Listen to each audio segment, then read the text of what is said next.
Welcome, sir. Honored to meet you. Thank you, sir. Glad to have you. I realized that it was impossible to have this level of conversation without including the law enforcement. So I went down to see the Charlotte Police Chief, Kerr Putney.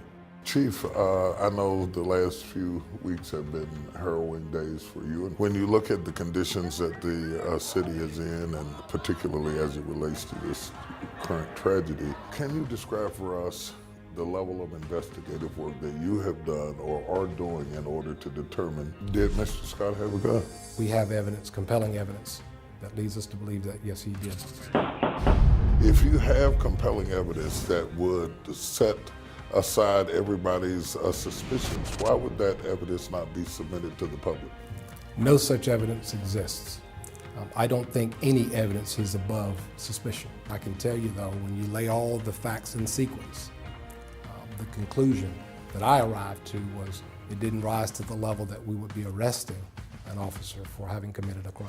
Is there any question in your mind that your officer could have done or used less force to handle this situation? That's always a good question, but that's a policy question.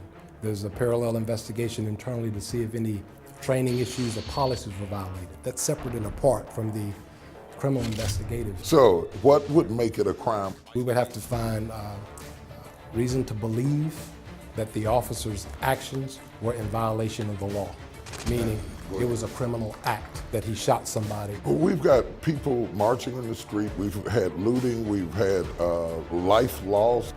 Charlotte is in pain, the black community is in pain, the country is in pain. You're in a real hot seat right now. How does it feel to be you? I'm the most conflicted person in Charlotte, I believe, Bishop, to be quite frank with you. I'm struggling with this professionally, I'm struggling with this personally, because professionally, I know what my job is. It's to be the fact seeker. It is to present those facts to the legal body, which is the district attorney. But personally, my struggle is deeper than that. But for a higher calling, I wouldn't be sitting here. I never intended to be a cop. I hated it. So I can understand the struggle and the emotion. I get all of that. Even when blue lights are behind me now, I still have that normal reaction.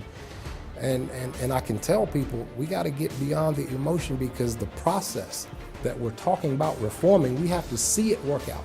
What do we say to that little boy who got off the bus looking for Mr. Scott and found a blood stain where his car used to be?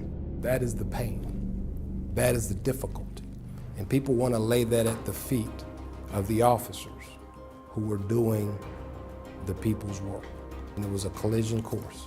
And then the circumstances and decisions and the sequence of events led us here. There's no way I can talk to that kid like nobody could talk to me when I was 10 and say, the police didn't investigate the murder of your dad, and I think it's because he was black. When I first walked in the door and I looked at you, there is something that I saw. It was not what I expected to see. A lot of pain.